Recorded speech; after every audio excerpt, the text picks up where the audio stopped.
about reality, not the spin that you're going to get from certain partisan media, right?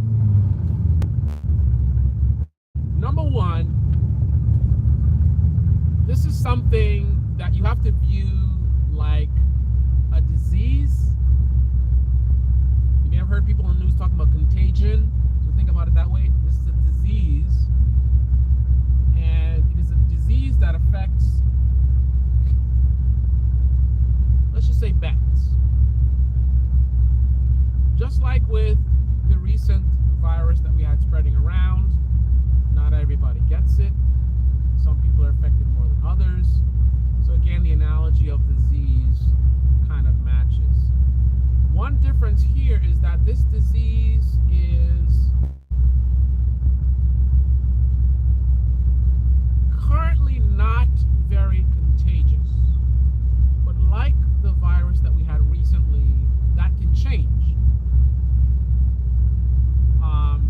I don't anticipate that it will change in a drastic way to where we have this massive, like, complete collapse, which would lead us into like a Great Depression type of scenario. I don't think that's what we're looking at, because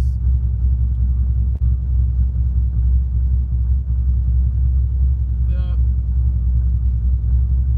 main reason why this is happening now, a lot of it's based on emotion. Our economy has been a bit of a scam, a bit of a card trick, shall we say, a house of cards. We have a debt-based economy. A lot of the money's not real. I forget the fractional reserve system, where I think for every dollar that they get on deposit, they can loan out a certain amount. I guess a 1-to-1 ratio would be for every dollar that you get deposited, you can lend out another dollar.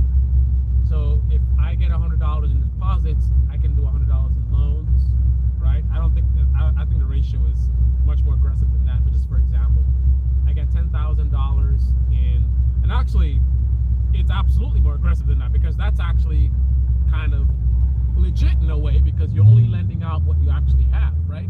I got $10,000 in the bank, so I'm going to lend out $10,000, right? I mean, that is still, you're stretching things.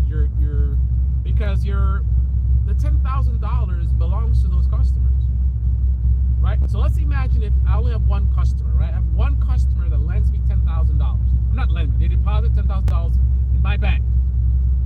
So my bank balance is $10,000, but it belongs to that one customer. So if I do a 1-to-1 ratio, where for every dollar that I get on deposit, I lend out an equal amount, that means I'm going to take all of that customer's money, right, and I'm going to lend it out to different people.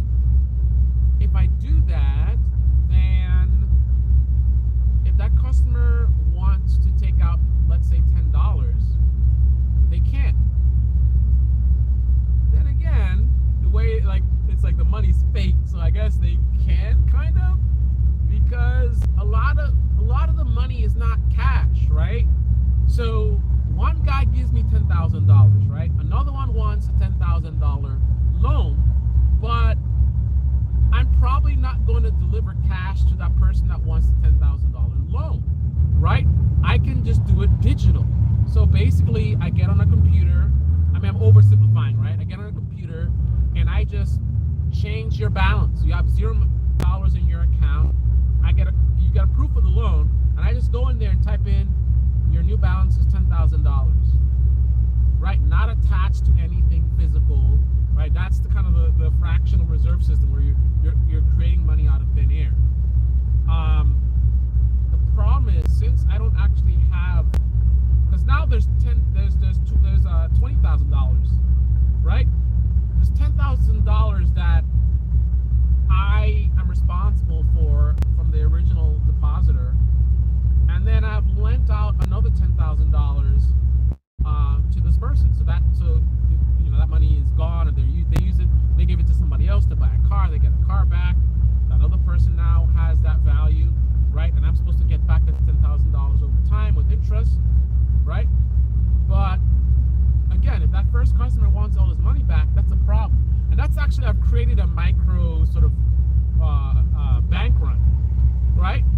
that one guy, my only depositor, says he wants to take out all his money, my bank will collapse because I now have no assets, right? I mean, technically, I've got this loan that's sort of I guess you could say like a fixed income asset because it's an instrument, what you want to call it, where it's generating revenue, right? Every month there's money coming in, you know, the principal, you know, the money owed, right? Principal payment, and then the interest on that, which is my fee for giving out that money. But essentially, that's the way the system works, right? So,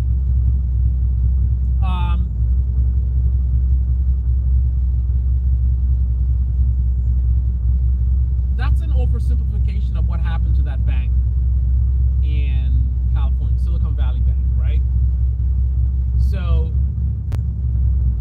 customers, for whatever reason, got concerned about the bank's health, shall we say, and as a result, they started taking their money out. But remember, we're using this house of cards system, right, where a lot of the money is fake.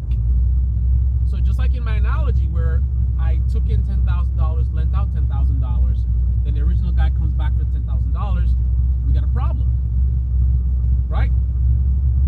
So just like that is an issue, the same kind of thing happened at Silicon Bank, where too many people were asking for their money back, taking their money out, right?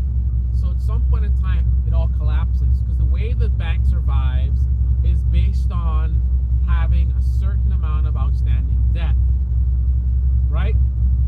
You have all these loans, which is this virtual money, and then people should be making their payments over time. Because, for example, do you know if everybody paid off their loans, that would be a major crisis for us? If everybody paid back their loan, because remember, the money that they lend out, a lot of it's not real money, right? So if everyone pays it off, everything falls apart. So anyway, here's the bottom line. I'm kind of rambling here. So should you guys be concerned? 99.9% of you should not be concerned in any way about bank runs. Certain people online that want to take advantage of the situation and they're looking for clickbait and they're trying to get you all fear mongering will tell you, you know, take your money out, put it in under your bed or whatever. Don't do that. 99.9% of you don't have anything to worry about. Why? If your money is in an FDIC insured bank account, right? I'm pretty sure almost none of you have more than the insurance covers, right?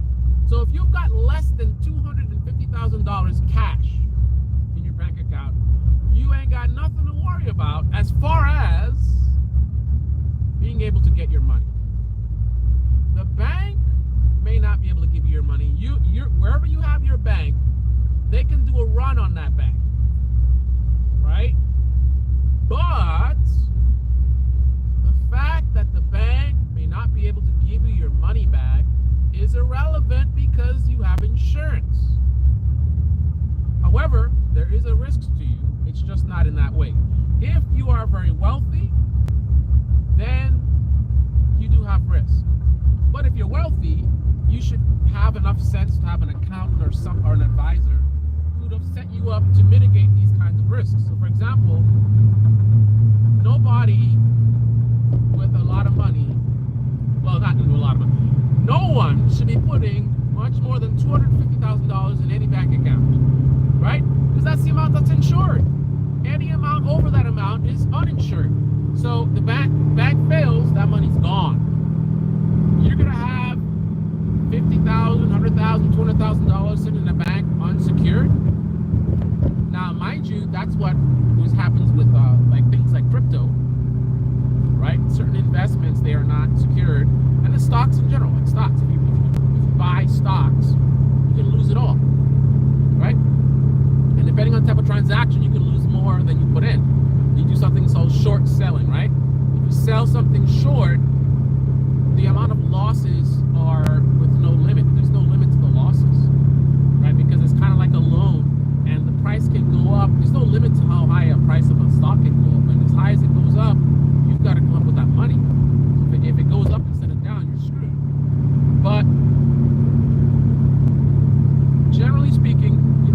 about your money for regular people, right? Even high income, upper middle class, right? Upper middle class, majority of you don't have $250 in cash. You may have a lot more of that in net worth, but we're talking about cash. If you don't have more than $250,000 cash in your account, you ain't got to worry about, I'm not getting my money back. Now, if you need that money for some strange reason, like right away, that could be a problem. But that's a problem anyway, because generally speaking, you can't just go to a bank and say, I want $250,000, right? They don't keep a lot of cash on hand. You would have to arrange it. I don't think it takes that long to get that kind of money. But still, you got to tell them, let them know, and they got to get the cash transferred or whatever, and then make it available for you when you come in. I never knew these things, like, I don't know, 15, 20 years ago. I always thought banks were flush with cash, but that's not the case. You go to like a TD Bank, they might have $5,000. I don't know what kind of money they have in there, but they definitely are not set up for you to come in and ask for $250,000. So regardless of anything, you can't just walk in and get that kind of money. But with that being said, the only risk to you if you have $250,000 or less is that there's a little bit more of a delay. I don't know how long it takes to do a payout.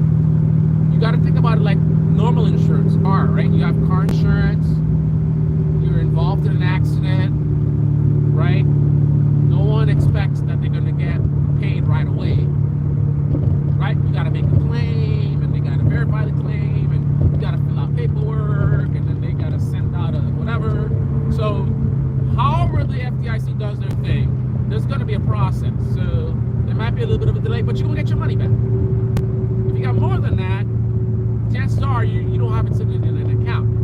You got it in investments. You have it invested in real estate, stocks, art, right? Maybe you have luxury vehicles, whatever it is, whatever floats your boat.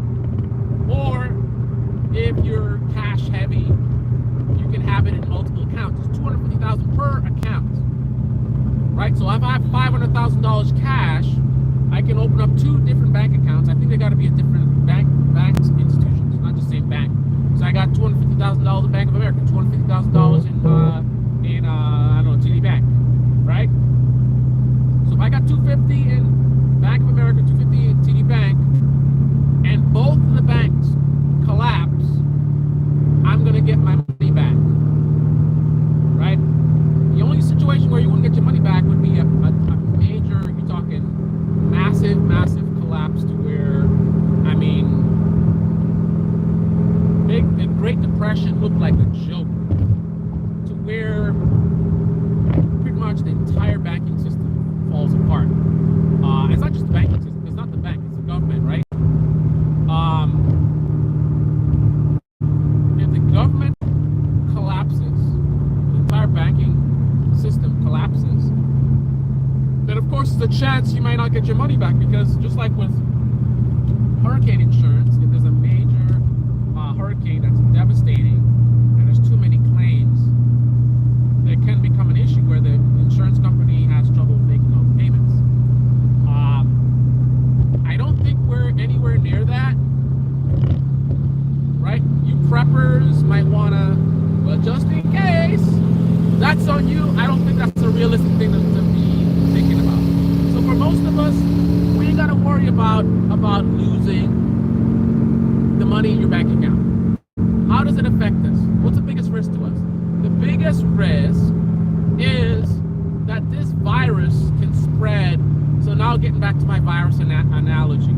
So you have a virus that's a human virus, right? Humans get it and transmit to other humans. There are viruses that can go across species.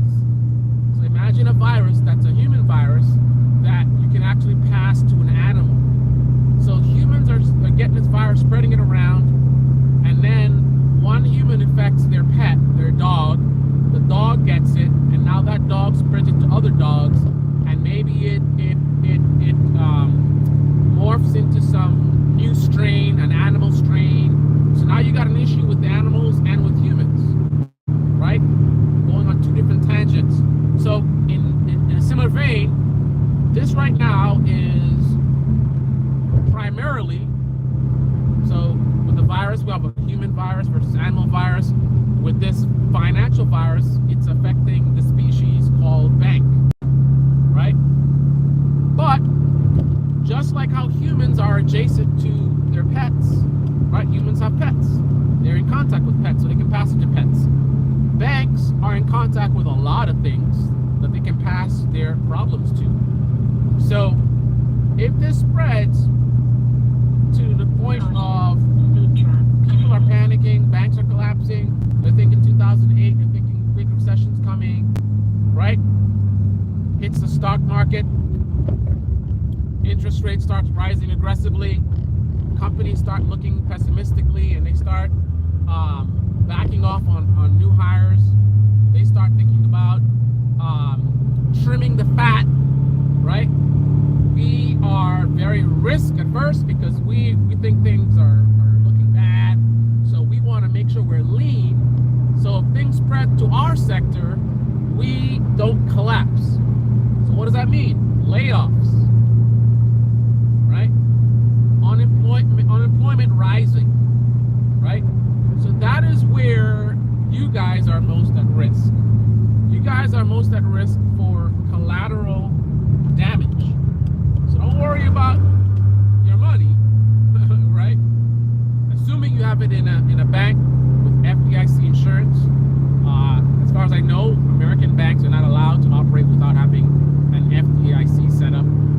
There might be some new online banking thing, like I don't know. There's a lot of new stuff nowadays. So I don't know if there's something online that is not FDIC insured. Double check. If you're not sure, check. If you see you got FDIC insurance with your account, call them, ask them, go to the website, whatever it is. If you're not sure, find out. If you got a bank account, Bank of America, TD Bank, Chase, Wells Fargo, you are good to go. What I'd be worried about is the job market, right? If you're in sales,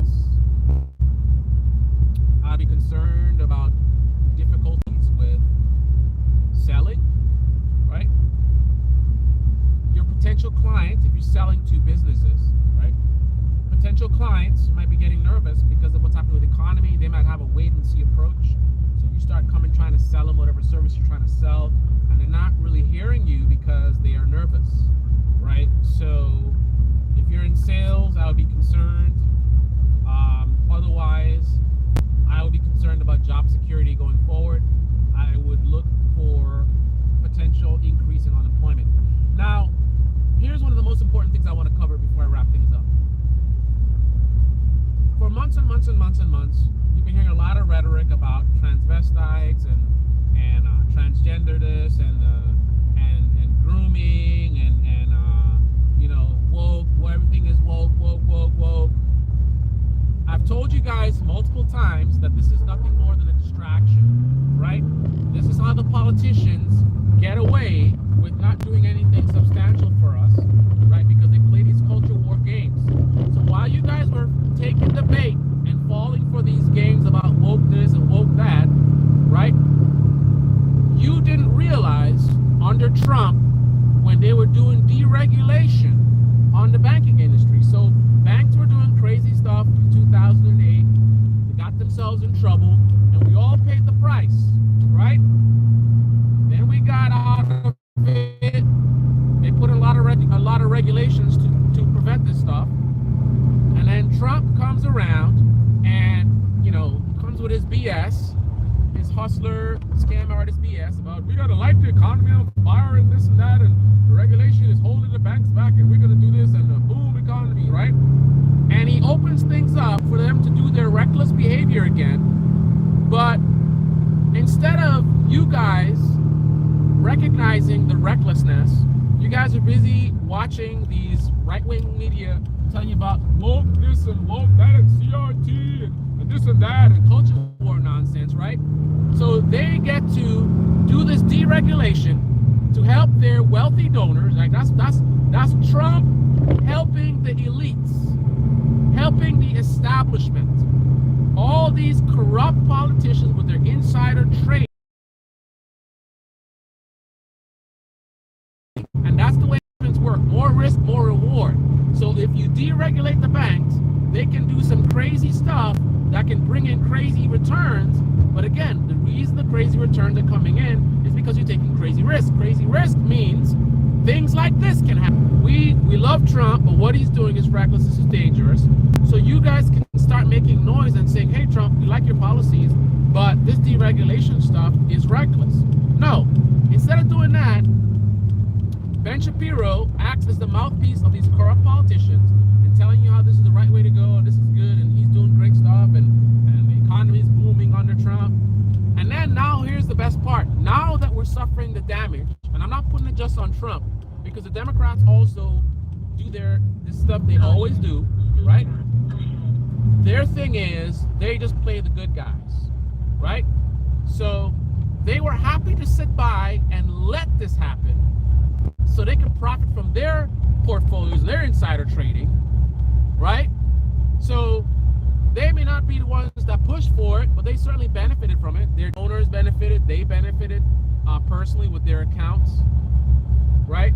So they may do some minor pushback and like, hey, this is not a good idea, but they didn't go to war. You see like how the Republicans go to war with their nonsense and culture war? Oh my goodness, CRT and woke.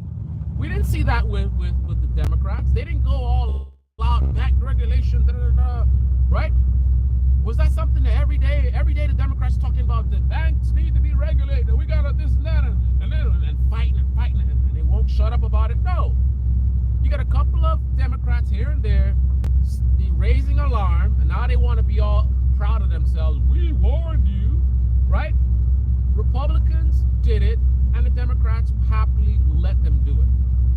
But again, while this stuff is being done, which has a direct impact to you guys, right? We're looking at a complete collapse. Some of you guys can lose your jobs, right? A lot of damage, a lot of pain and suffering, right? And the reason we got to this point again is because you guys are distracted with nonsense. Because think about it. All the stuff that the Republicans have been talking about, woke stuff, gay agenda, the CRT, like, is that stuff about to potentially push us into a recession? We're looking at a major banking collapse. A lot of people are going to lose their jobs, right? None of the stuff that they were talking about is anywhere near this level of impact to our lives, right? Much more important than this culture war stuff is protecting the economy, right? We have this house of cards. We have these banks that have a track record of being out of control, going with some really risky things, right? We saw what happened in 2008, so we know what happens when you let them go willy-nilly, right? And we see the devastation across the economy. This is way more of a priority than any woke stuff or CRT or any of the stuff that has been talked about ad nauseum from right-wing media, right? They always distract you with culture war nonsense so that you guys don't see the very dangerous stuff that they're doing, the very corrupt stuff that they're doing. How do we get to be in power and serve the elite class, serve our donors, and get away with it without paying a price, a major political price? The way you do that is by distraction. CRT, oh, they're grooming the kids and this and that, and we got to protect the kids, right? Millions of people, jobs on the line, because you know the banking system, these banks are irresponsible, right? It's like, you know, you've got a classroom filled with bad kids, right? They have a track record. The minute you turn your head, you're not paying attention, somebody fighting somebody having sex in a corner, somebody snuck outside to go skip class. You know this, right? And rather than keep a tight, leash on these kids, right? So You know, you're not going to leave them unattended for a long period of time. You know what I mean? You just let them be. Let them be. Let them flourish. Right? We don't want to restrict them. We want to let them really have the ability to grow, right? That's the Republican thing. Let the banks, let them do their thing. If they, you know, free markets, right? If they don't do the right thing, then the markets will go elsewhere. People will take their business elsewhere. So let's let them do their thing. You know, you have these bad kids. Why would you leave them unattended?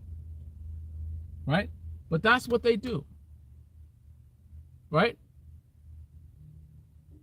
And they are allowed to do this because the right-wing media is not communicating to you guys that, hey, we have a classroom full of these bad kids. They need to be monitored, right? So when these Republicans come and they say, oh, we got to let them flourish, blah, blah, blah, then you buy into it, right? And then they change the subject. Oh, let's talk about CRT and this and that. And, oh, they're grooming the kids. Meanwhile, you have these really, really bad kids that are left in the room, and hours are going by. The clock is ticking. And these kids, you know they doing something in there. You know they are up to no good, right? But all the parents and all the other teachers unaware, right? Because you gave them this narrative of, oh, you got to leave them alone so they can really, you know, don't get in their way. You got to let them breathe, right? Give them that narrative.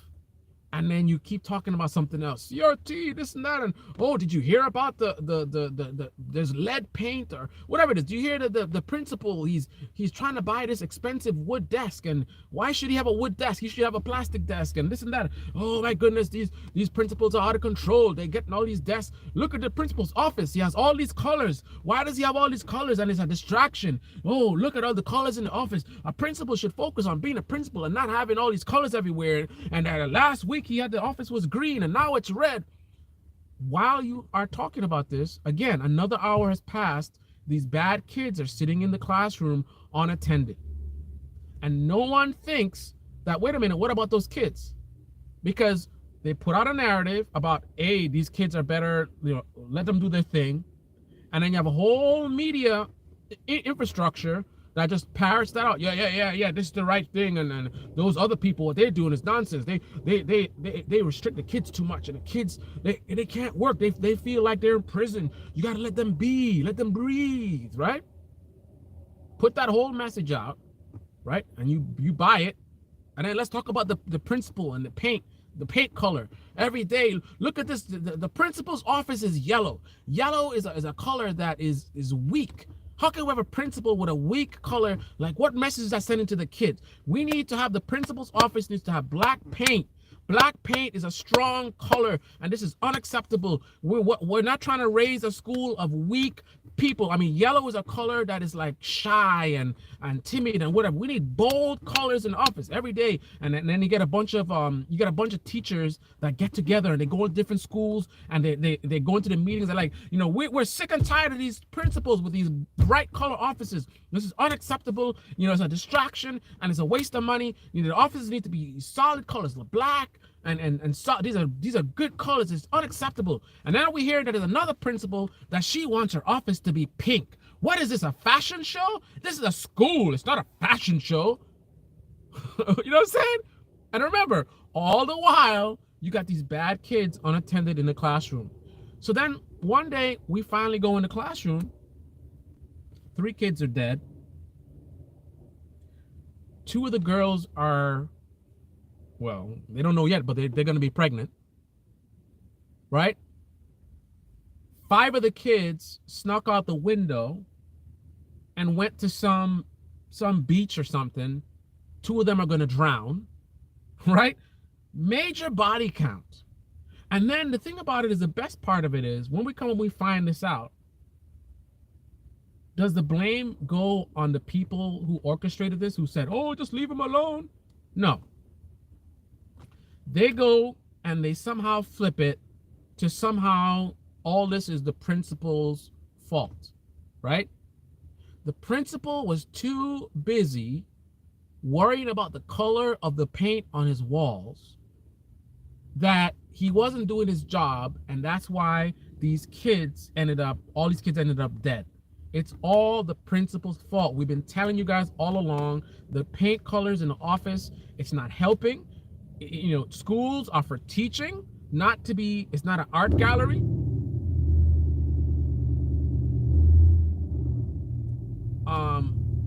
It's not an art gallery. It is something that is designed to be. I'm totally distracted by this guy that started the car.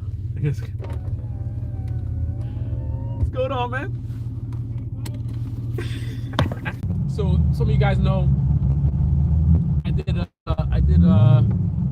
had to give up my apartment because of the situation with the squatters. The guy that's staying in my apartment.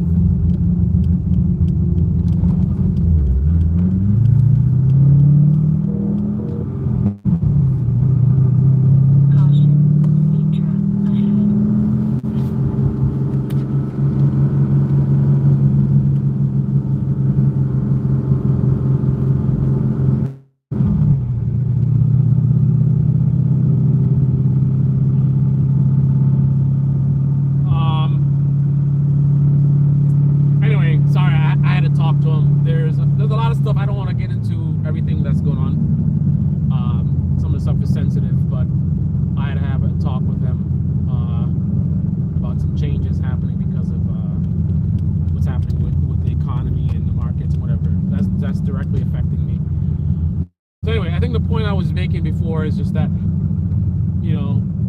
these politicians distract us with nonsense, and then partisan media helps them to distract us with nonsense, and then the stuff that really affects our lives, like, think about it, we're talking about millions of people that could potentially be losing their jobs. I mean, worst case scenario, we end up in a Great Depression type situation. Not as bad, we end up in a recession. Like, this is a massive impact on people's lives. But rather than make a bunch of noise about, hey, this deregulation stuff, maybe we should look what happened in 2008. What's going on? Why are we doing this? Why is Trump deregulating banks? Didn't we just go through this? Like, is this really safe? And a lot of the audience, you're watching, Ben Shapiro, and you may not be aware of this stuff, right? That's the reason you watch people like this, to get informed about things. And we know Ben Shapiro is capable. He's very intelligent. He's very capable of explaining this kind of stuff to his audience. But instead, he chooses to, support the establishment, support the Republican Party, pushing out their narratives, right? Whatever it is that makes him the most money, that's what he's going to do, right? So then he allows these politicians to distract you with nonsense and do stuff that's dangerous, the real danger. Like, what is wokeism gonna do in terms of you being able to pay your bills, your health care, right? Staying off the streets, right? Oh, gender pronouns and this and that, and oh, CRT.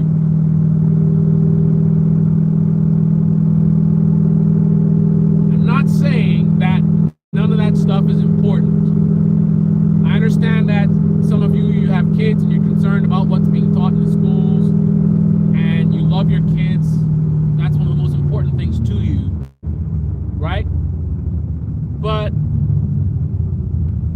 how are you going to take care of your kids if you don't have a job, right? So you can focus on your cultural values, and that's important, and I don't want my kids exposed to whatever, I don't want my kids groomed on or whatever. But what's going to happen when you can't pay your bills and you end up on the street, and maybe Child Protective Services takes your kids away? Who's going to protect them from being groomed then? One of the most important things as a parent is your ability to provide for your kids, right? Reckless banking, which comes from deregulations, puts that at risk. We already saw the consequence in 2008. We got to stop focusing on nonsense and focus on things that have serious consequences to the country.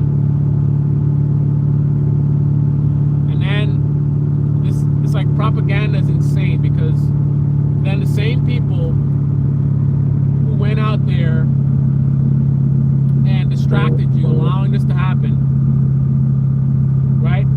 Those same people are gonna then use this again to their advantage. It's like they use up everything. That's like in my culture, in Jamaican culture with food. You know, we don't throw anything away. A lot of the stuff, like our dishes, are based on like leftovers in terms of, you know, maybe with a dish you use like a banana and then you throw away the skin. But then we're like, hey, what can we use the skin for? Right? So in a way, that's like how, you know, these Republicans are. Right? So they put the propaganda out there to distract you so they can do their nonsense, to support their donors. And then when things fall apart, they don't throw that away. They don't throw that in the garbage like, oh, we don't need the skin. We don't need the skin. Let's just toss this away. No. They will then take the leftovers, right? And use it to make another meal. What's the next meal? The next meal is, oh, look, under Biden, under Trump, the economy was doing great. Under Biden, we end up in a recession. Not telling you why we're in a recession, right? They want to say, oh, it's woke. Everything that's wrong with this country is woke. It's woke. The woke banks, everything's woke. It's woke, woke. Woke is the reason why these banks are collapsing. It's a CRT. The bank has CRT, and the bank is grooming people, and so they never lose, right? They never lose. This is not going to be used as a way to further entrench their base in terms of their rhetoric. Look at what Biden got you. Under Biden, the bank collapsed. How many banks collapsed under Trump?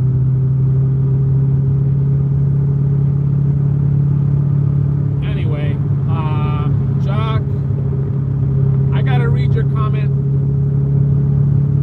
after the live stream because I got too much going on right now with the economy and the house, and it was crazy before, it just got even more crazy.